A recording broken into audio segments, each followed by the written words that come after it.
அதுல பல பல பல வாக்குறுதிகளை கொடுத்தார்.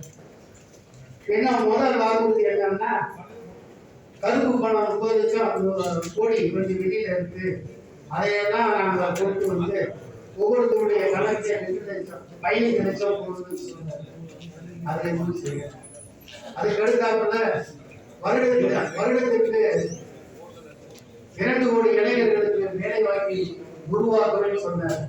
ஆனா அவர் வேலை வாய்ப்பை உருவாக்கவில்லை. அதற்கு மாறாக ஜிஎஸ்டி, பணமொழி பிளப்பு போன்ற மோசமான கொள்கைகளால் பல லட்சம் வேலை இந்த நாட்டை பொறுத்தளவுல இளைஞர்களை பொறுத்தளவுல 20லிருந்து 25 வரைக்கும் 40% வேலைக்கு தான் வருது.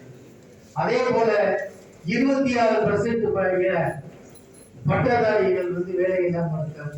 அது மாதிரி இந்தியாவில் 45 வருஷத்துக்கு இல்லாத அளவுக்கு இந்த வேலை வாய்ப்பு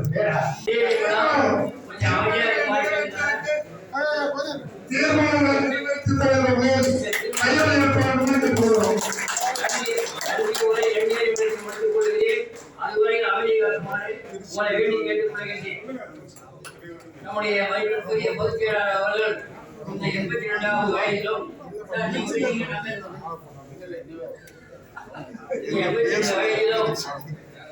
ஓடி ஆடி எந்த நேரத்திலும் ஓய்வின்றி உழைத்துக் கொண்டிருக்கின்றார்.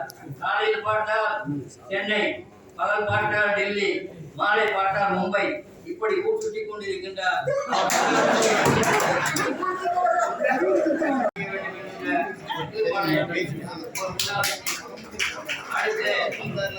அடுத்து வர தீர்மானம் பாஜக மூடிய ஆட்சிக்கு